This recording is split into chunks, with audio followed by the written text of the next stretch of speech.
You say you haven't been the same since you had your little crash, but you might feel better if they gave you some cash.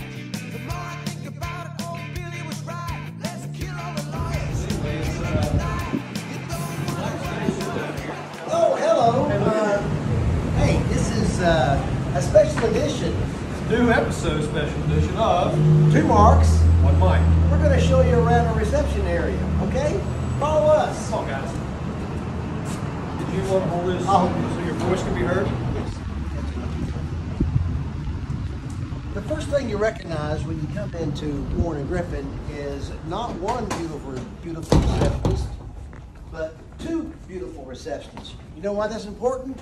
Because we want people to answer phone calls individually. So that's why we pay for 2 receptionists to answer your phone call right away, person to person. Not a phone tree. You're not getting a phone tree. You're not getting recording. No, You're not getting press no. 1, press 2. You're getting these beautiful women answering your people. I can't say women, but they're beautiful women answering our phones, okay? And this is where we also, along with these 2 beautiful ladies, Sandra and Kimmy, we also have these beautiful ladies. We have the Lady Liberty and Lady Justice. Lady Liberty and Lady Justice, done by a local artist, Brent Sanders. This is the largest work he has ever done. And if you can imagine, he's actually on a ladder for the majority of this because it's so tall. Not only did he paint those, we had to have him hang them to make certain they got hung correctly. Right. And then John Mark and I spent, hours on the USS Constitution. You remember that Saturday? Yeah. We started with toothpicks. We did. And we worked our way up to And popsicle finally, sticks. by 5 o'clock, we got it all done. And we finally well done. We finally just went and bought one. We're very proud of that. Very proud of that. The USS Constitution. And then this is one of our conference rooms. It's called the Ouija room. Ouija because of WG Ouija. And we keep our awards in here. They're displayed. Mostly awards, not all of them, but mostly awards that Warren and Griffin has received over the years. We keep them displayed in here for people to take a look at if they'd like. Our firm is built on a couple of core values, and that is service to clients and service to the community. And this really summarizes our service to clients and our service to our community. As far as our first place awards for best law firm in Chattanooga, we've never lost.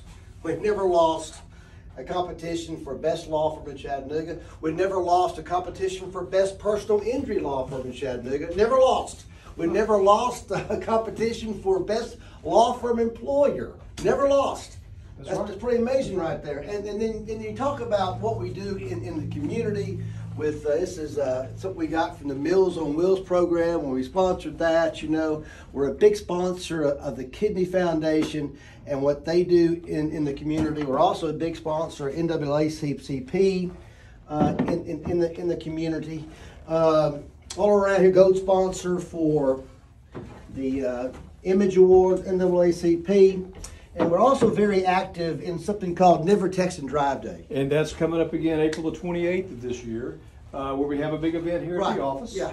And we set up, we have hot dogs, spin the wheel, take the pledge, for people to pledge not to text and drive and to keep others from texting and driving. And that's April 28th, and we'll be doing a live podcast throughout Never Text and Drive Day from 10 to 2. And what the mayor does, the mayor has been so kind, on Never Text and Drive Day, he will declare it Never Text and Drive Day. So we have proclamations from the mayor of Chattanooga over the last 3 or 4 years where he has proclaimed it Never Text and Drive Day, because the city of Chattanooga encourages all Chattanoogas to put away their cell phone while driving and make that a daily habit that will save hundreds of lives in the future.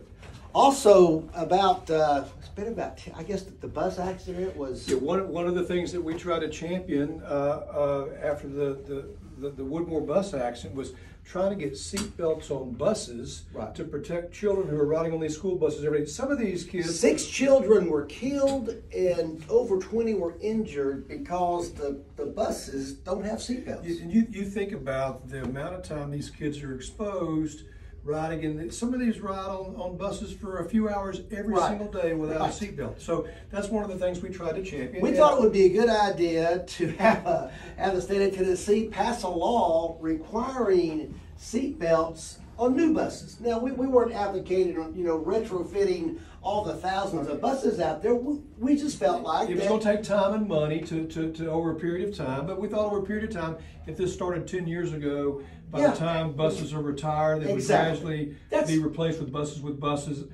with belts, and the financial impact would be minimal, but it would accomplish long-term a goal that we had. So that is to put belts on buses. We partnered with one of our state representatives here, Joanne Favors, and we went to Nashville probably maybe 6 to 8 times. We did. And we actually got a bus. We chartered a bus and packed it full of parents, Woodmore parents, to go out there and advocate seatbelts on buses. And so we're very proud of that. We're trying, it's still a work in progress because in Nashville, they're not willing to spend money on very much of anything. And so we're trying to say when a bus reaches retirement age after 10 years, and you buy a new bus, and really it was an additional $6,000. Right. $6,000. The cost was minimal. It was minimal. It was minimal. The great impact it has. One of the other things that we've been involved in heavily is with Habitat for Humanity. Yes. And one of the lawyers here has served on the board and has spent many long hours helping establish and build houses for some of the underprivileged in our community. So it's one of the other things that we're proud of is our dedication to the less fortunate in our community. Well, core values is service to the community, and we've always believed in, givers gain. And if you give, you're going to get back tenfold. And that's really been one of the earmarks of our success is our community involvement, and we continue to do our community involvement. We shot a spot today for the Chattanooga Center for Children, and we're going to sponsor that coming up, So thank you, everybody. This has been 2 Marks and 1 Mic. Or 2 Marks, 1 Mic. Very good. Thank you, guys.